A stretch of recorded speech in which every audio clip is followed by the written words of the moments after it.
Hello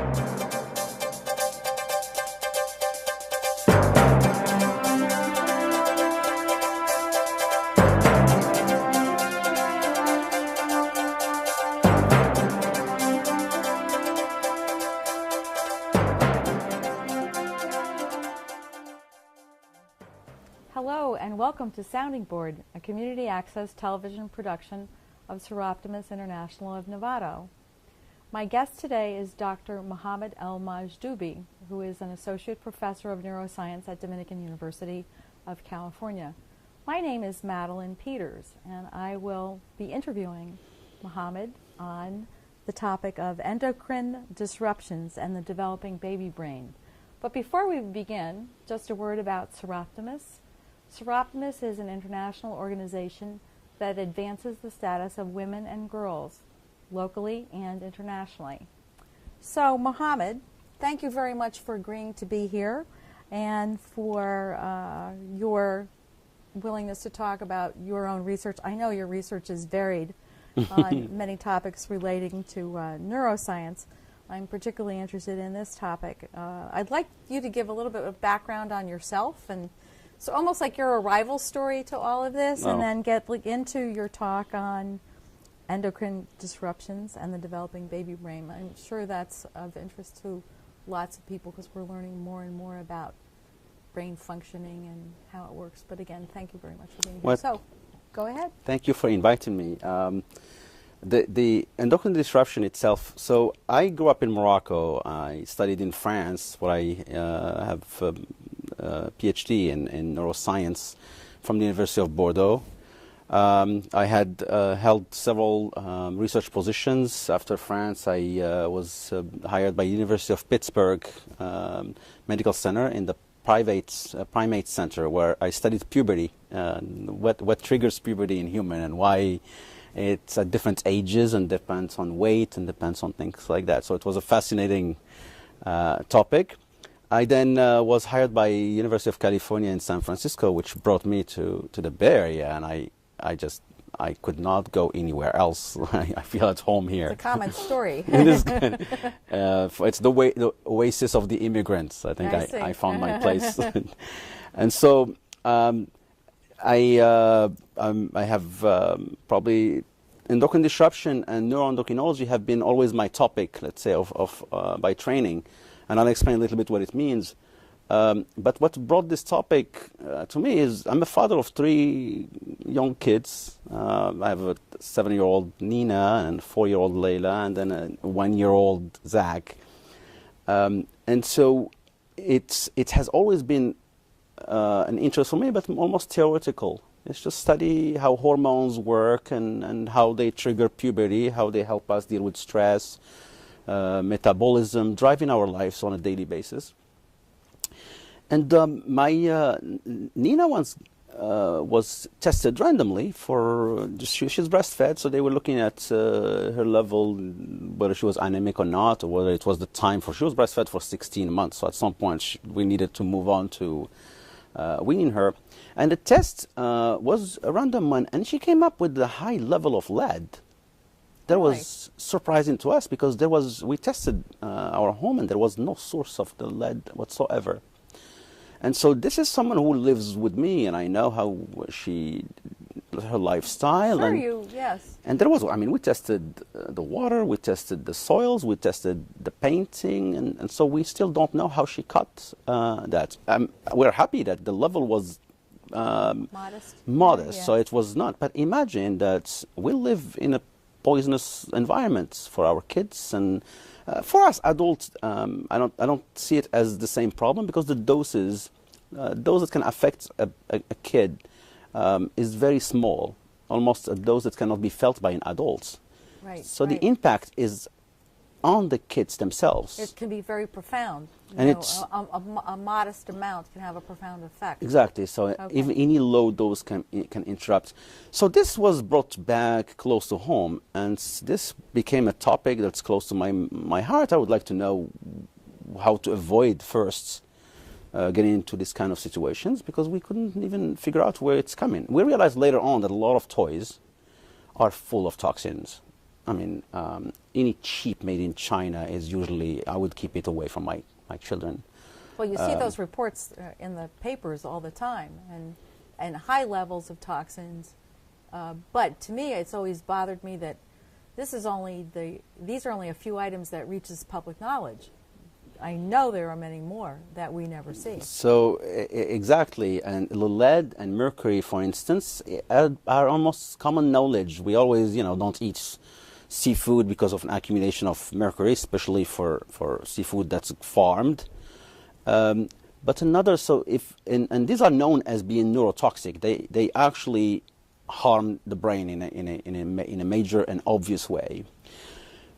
But there is another set of compounds that are very subtle in the way they work. And those are the one we call endocrine disruptors. The word was coined in 1991 and was still very controversial until recently, but it is now well established that we live around chemicals that are very subtle in terms of their effects. It's very difficult to find out about them. It's very difficult to know about them. But we're learning more and more that they have a major effect, and mostly on a developing baby. Mm-hmm. So, for instance, let me just define a little bit what endocrine disruptors. Our body is regulated through two ways. The brain uses wires to make us move, behave, think, talk. But there are others that are controlled, other mostly vital functions. Growth, breastfeeding, reproduction, metabolism, are all controlled by a set of hormones that are released by the brain, and they go around, swim around the body, and they act in a long term, but in a very synchronized and choreographed way. The doses, the timing, the cycle, nighttime or daytime, can have a different effect. Now, endocrine disruptors, and so this regulation happens with hormones, and the system that regulates these things in us, the bodily activities, are called hormone. An endocrine disruptor chemical is a chemical that enters the body and mimics those hormones, but in a different dose, in a different way, and they compete with the endogenous, the hormone we make ourselves. So you have the external agent and the internal agents. And you have the two almost like fighting for territory. So one is supposed to be, it's very subtle. It's almost like a classical music, and you bring someone with a big drum that's in an arrhythmic way, and mostly they will disrupt the whole rhythm. That's how it sounds. So those are chemicals that we get through food, through a lot of exposure that I will tell you about, and they compete. And so they interfere with the way our body is regulated. For instance, it is known as a part of the adult, some of disruptions can go from a problem with cardiovascular problems, breast cancer, for instance, problems with brain development, problem with the time when puberty is triggered. We have reports now saying that a lot of people around are going through puberty earlier and earlier and earlier. Yes. I mean, it used to be 14 to 16, now it's 12, and now it's actually around 8. That's extremely precocious.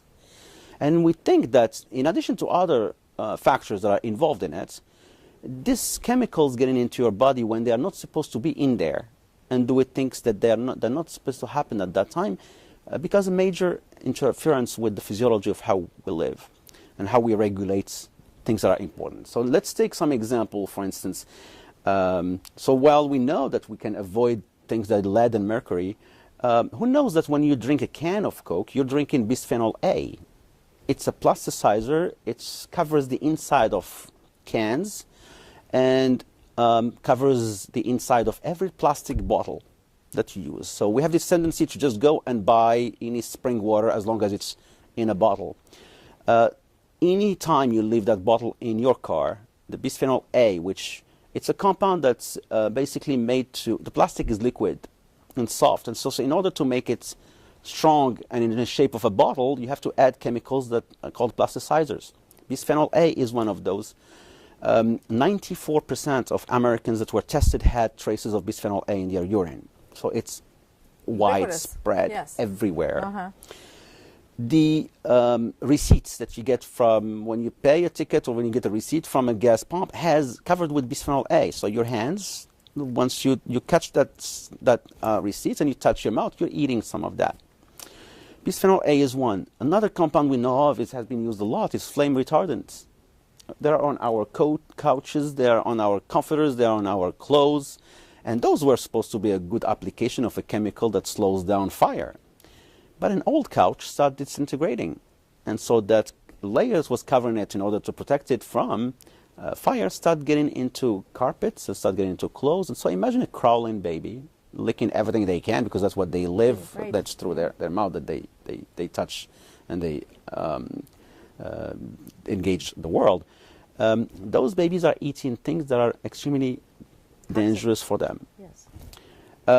Things that are in coolants. There are some compounds used in refrigeration. Once you throw your fridge, if it's not well recycled, all those things go into Mother Nature. Medication, even contraceptive pills or any estrogen replacement therapy, when they get expired and thrown in the toilets, they ultimately come back to bite us because they go into our sources of water. So all these things were happened when we never knew there was a problem with this chemicals getting into Mother Nature and ultimately into our body and interfering with it. And the first time that anybody has noticed this was in Florida. In Florida, they had problems with alligators. Yes. So alligators usually, the hormonal environment can decide to determine whether the sex will be a male or a sex will be a female. And somehow there was an accumulation of estrogen in the waters that turned all the alligators almost into females. So they were not reproducing because of a lack of males. And that was the first sign that wildlife is being affected with things we get rid of, but we don't know where they go. Now we know that the human is affected the same way. And while adults, humans, have some kind of protection because we have a liver system that detoxifies our body, we're big, we have basically a big body that small amounts get diluted. But imagine a pregnant woman who's trying to be very healthy, avoiding x-rays and avoiding coffee and wine and things that are clear. A pregnant woman would not know that when she's drinking water from a plastic bottle, and especially if, God forbid, plastic is microwaved, for instance, to warm up, it sheds chemicals in both their water that the mom is drinking. Our placenta is not made to stop those chemicals from transferring to baby. And the effect of those on baby are major. A lot of problems with behavioral problems, autism, ADHD, low IQ at birth have been established as correlating with those. The problem is we don't have an experiment to look at these things. It's very difficult to look at what happened in the developing brain. Everything happened in the womb and it's outside I mean, they're just not accessible for research, both ethically and practically not accessible. So we know there is something happening, and we know what it does, but there's no way to prove it. And so the Environmental Protection Agency, who was supposed to deal with these things, back in 1998, decided that they will probably start screening for this. As of 2007, nothing had happened. And so when I came to this topic and started looking at it, the first thing that shocked me was that the EPA is saying that, for instance, even though all of us have bisphenol A in our urine, it's not a big deal. And so I looked at where do they get this conclusion that that's not a big deal. They are getting the data from the people who manufacture plastics. So they have a stake in... yeah, why would I tell the Okay, EPA yeah. that my products are dangerous so they end up stopping them. So there is a need for science-based research to show that those molecules are indeed toxic. I call them neurotoxic. Actually, the word for them is developmentally neurotoxic, meaning they have a toxic effect on a developing brain. But unfortunately, there is no way to do that. And so I really switched my research topic to try and create a model that can be in the lab to try to use it to screen for what compounds we have around and what they do to a brain. And how fascinating it is that one topic that was known as being very controversial, let's take stem cells. Stem cells happen to be the best help we can have to learn about how these endocrine disruptors do affect the baby brain. For one thing is we can turn stem cells into nerve cells in the lab, and we can grow them alone, and we can grow them with different amounts of endocrine molecules that are suspected of being endocrine disruptors. And see it right there. There is no confounding thing. We can say this is the dose that if this dose affects a growing neuron, it's going to kill it. And we see that in the lab. We see a lot of neurotoxic effects. So your research really is at the forefront. I mean, your research is leading the scientific exploration of these disruptors by using stem cells and watching what happens. Yeah, it's like this is very new. This is my lab at Dominican University is among the first lab to have proposed how to create a model of neurons, specifically the neurons that are known to be targeted by these endocrine disruptors. We cannot study them in the brain of baby, but we can mimic the whole process outside. And this is because stem cells can be turned into any nerve tissues, right. And as they turn into those tissues, you can watch the growth that happened in the womb. And so it is important to know how development happened. We start from one fertilized egg, and that fertilized egg divides into a lot of cells, and those cells get a signal. One of them becomes the eye, and the other one becomes the toe, and another one becomes the heart, and all those are based on a very strict communication between the cells. It's almost like a job assignment. And so it's done and choreographed in a way that at any dose increases or decreases can give a different signal of how things could go. And when you see that any amount of endocrine disruptors that we will actually swallow can go and interfere with that communication happening early in pregnancy.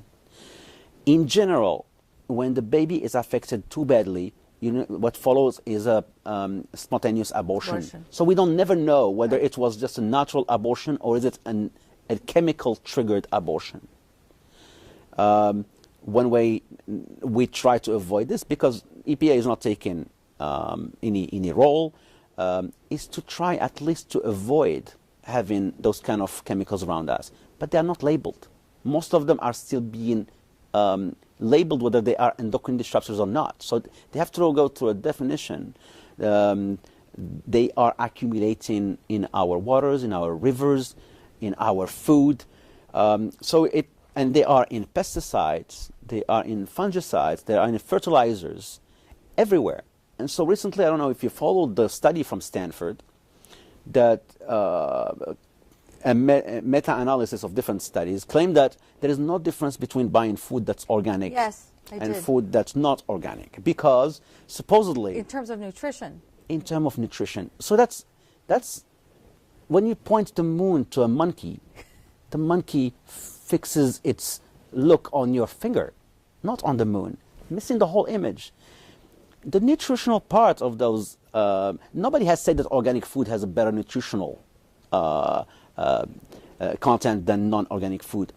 But look at the process of making organic food versus non-organic food. All the pesticides are actually made during the growth of that fruit. That actually has a good content. But as long as you remove the skin, you probably, in most cases, other than tomatoes and things that have a skin that can allow the pesticide to get in.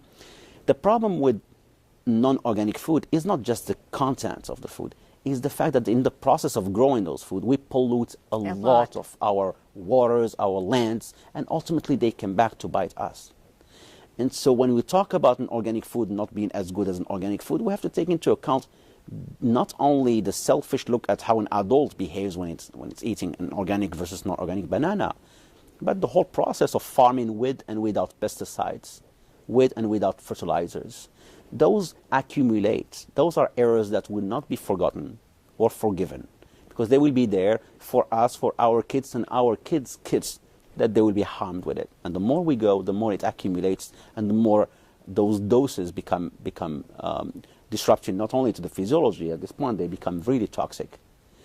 And so putting all this research and trying to understand the impact, For me, I just want to have a model in which you can propose results.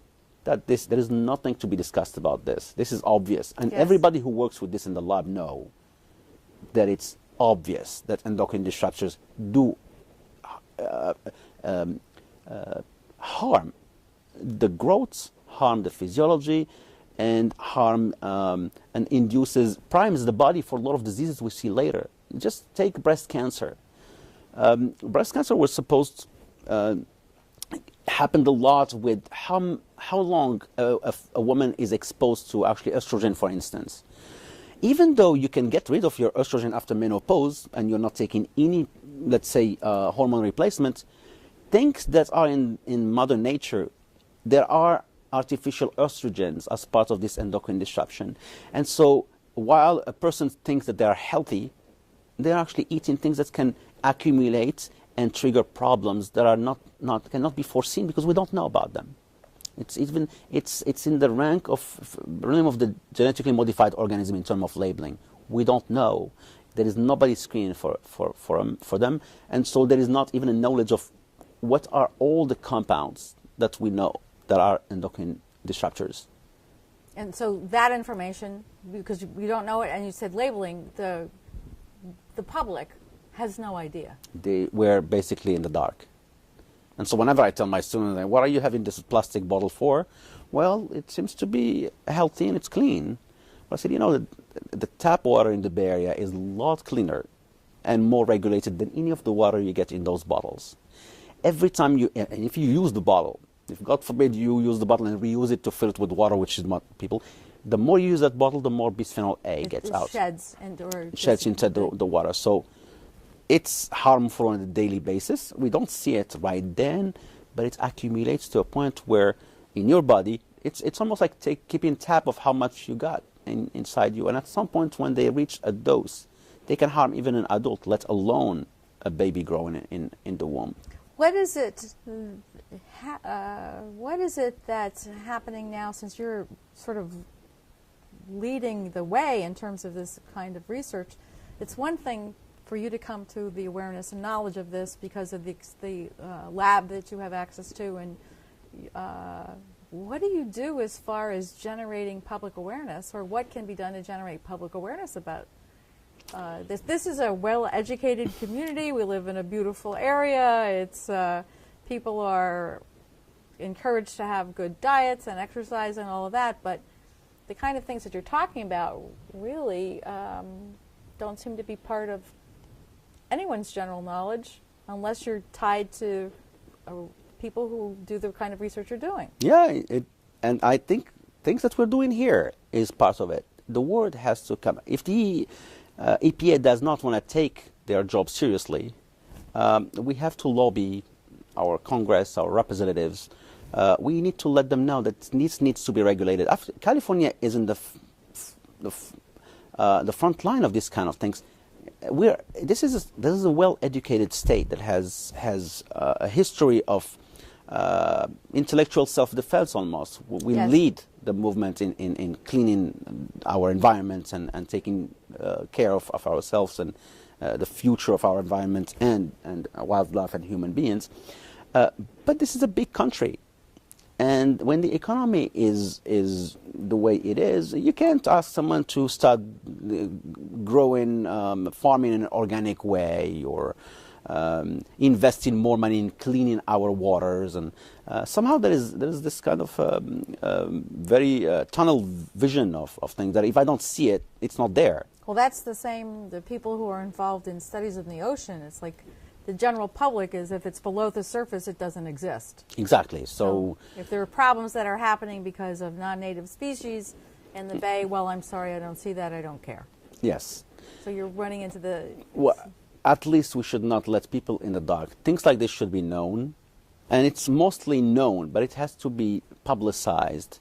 So what kinds of things do you suggest? For me, I don't use plastic bottles. We are supposed to go back to glass waters.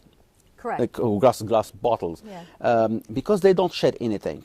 So it's almost, we have to educate as much as I can, spread the word and educate people to actually pay attention to what's in the food.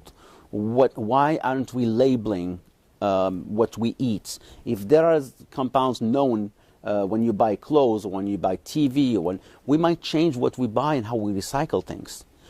But there is a complete blackout.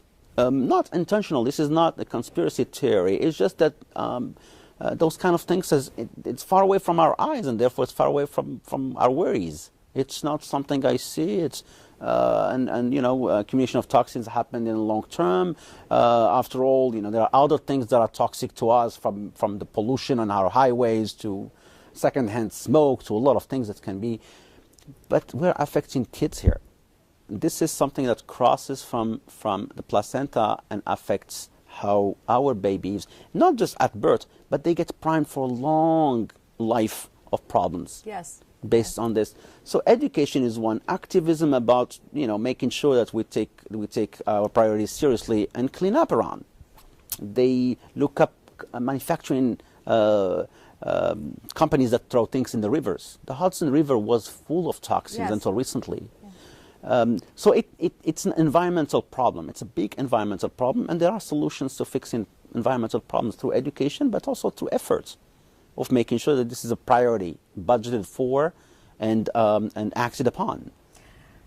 Mohammed, I have to have you come back. We're out of time right now. I'm just, there's so much that you have to say, and I certainly hope that you will consider another opportunity where you can give suggestions or advice to the public as far as becoming aware and taking an active role in paying attention to where these compounds are and beginning to eliminate them. Thank you very much for You're taking very the welcome. time.